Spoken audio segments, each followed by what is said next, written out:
You're watching Paris for Kids. This is Paris for Kids, and this is video 3, the third of 3 about the Luxembourg Gardens. If you're hungry, it's better not to buy food in the Luxembourg. Everything is really overpriced. There's a great little crepe stand on Boulevard Saint-Michel, just south of Rue Soufflot.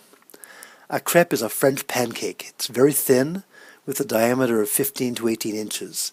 They lay your filling on top and then fold the crepe in half, and then into a triangle so it's easier to eat. If you're at the bandstand, exit the gardens on the east with the Grand Bassin at your back. This is the busiest gate in the gardens. You then turn right and cross Boulevard Saint-Michel at the light. Be careful of the bus lane. Boulevard Saint-Michel is one way north, that is toward the river, but there's a bus lane that runs south. After you cross Boulevard Saint-Michel, turn right again, and you'll find a very small, unassuming crepe stand inside a booth outside a restaurant. The owner is actually Greek, but he has certainly mastered the art of making French crepes.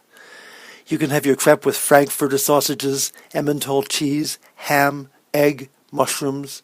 There are many different fillings you can choose from.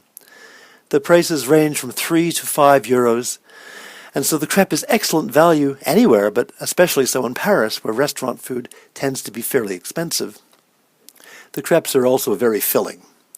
However, if your child is still hungry and is allowed to have a dessert after lunch, there are also dessert crepes that are smaller and cheaper. The current favorite is a crepe with Nutella, the sweet hazelnut spread made in Italy. Other food ideas around the Luxembourg? Treat your child to a gelato or Italian ice cream. There is a gelato franchise in Paris called Amarino, and it's very good. Order the smallest size, though, because it's big enough. You can get it in a cup or a coupe or a cone. In French, that's a cornet. The flavors are intense. There's a chocolate flavor for people who are lactose intolerant, and there are also sherbets. The prices are very good if you stick with the small portions. Last summer there were €3.50. Most people choose 2 or 3 flavors, but you can get as many as you want. There's an Amarino on Vavin at the southwest corner of the gardens. It has a toilet which is free, so deduct 50 cents from the cost of the ice cream. And there's another on Soufflot just north of where the crepe stand is. Instead of turning right to get to the crepe stand, you go left and then immediately turn right and climb the hill towards the Panthéon, the building with the huge dome at the top of the hill. The Amarino is on the other side of Soufflot, on the left side as you go up. Anyway, let's go back to the playground. If you go to Paris in May or June, the Poussin Vert will be yours from 10 in the morning when it opens until roughly 3:30 on Mondays, Tuesdays, Thursdays, and Fridays, except for lunches when it sometimes becomes crowded. French children have school until July. During the school year, they have Wednesdays off, and they eat lunch at some point between 12 and 2. When they arrive in the Poussin Vert, the character of the playground changes. In the space of a few minutes, chaos floods over it, and no amount of adult intervention is going to change that. But when the French children are at school, especially in the morning, the Poussin Vert is quiet and restful and fun for the kids.